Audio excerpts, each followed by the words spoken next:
Joining us now on Trust News Hour is Professor Nuhu Yaqub, former Vice Chancellor, University of Abuja.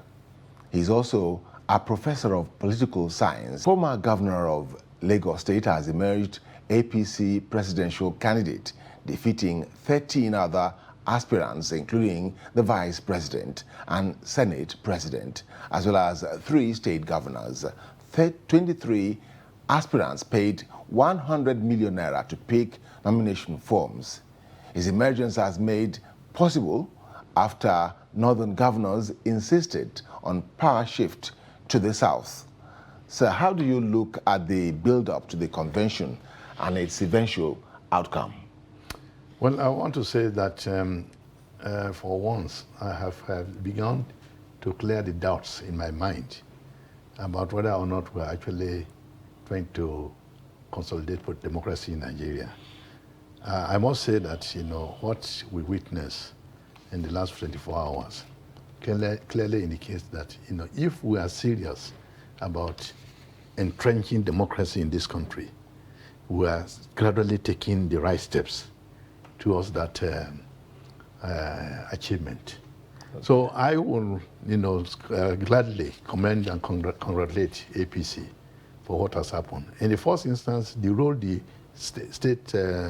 the governors of the party, especially from the northern part of the country, came to the conclusion that, it's better to respect, the underlying, consensus that there should be power shift between the north and the south.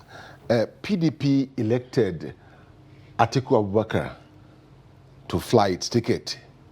Kwankwaso picked NNPP ticket, yes, with Peter Obi getting the Labour Party ticket. That's right. What are your expectations of the elections, and what are the chances of these candidates? Well, I think what we have not really come to appreciate in this country is the fact that there is tendency towards a two-party system. This is, it's clear from the First Republic, because of the fact that we are, even despite the fact that we are operating a parliamentary system then, it still required, the coalition between NPC and NCNC in the First Republic to get the majority to be able to form government then. And when the military came, what you also noticed was that there was the MPN, which was, the leading party that produced the President Shagari during that period. And, because it was a presidential system of government, it didn't require that there should be majority of any, a party must hold the majority of the votes in the House.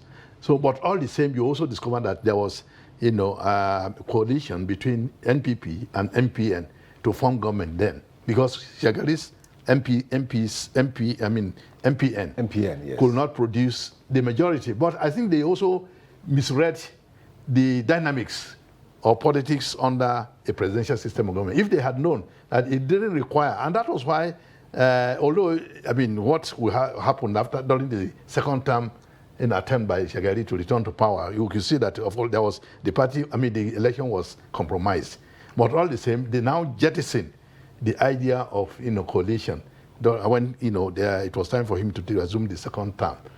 And the military came, and I think the Political Bureau report was very fundamental. In the decisive sheet we got under the transition regime of Babangida, he insisted that given the history of party politics in Nigeria up to 1993, it was necessary to have a two-party system, and he came up with NRC and SDP. So I think that is the trajectory of party politics in Nigeria is following that, and this is what we are having now.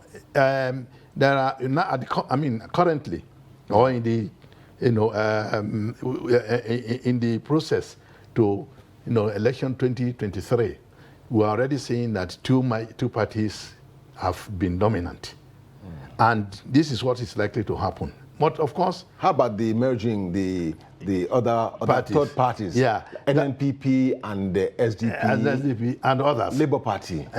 No, they are coming in. There's no doubt about the fact that they are existing. But I have my doubts whether they will be able to, really create serious challenge to these two dominant parties. But let's see what will happen. But my assumption or expectation is that the two-party, system yes, has come to stay in this country. Thank you very much. It's a pleasure. Professor Nuhu Yaqub. Thank you.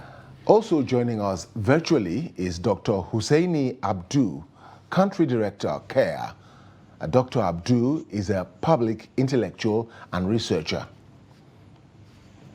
Political parties are obviously running to beat INEC deadline of June 9th for primaries, which is tomorrow.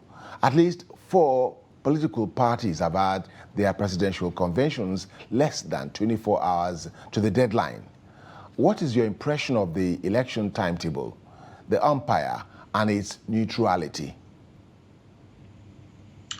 I think the electoral timetable had been out long before now. And then we also need to, can you hear me?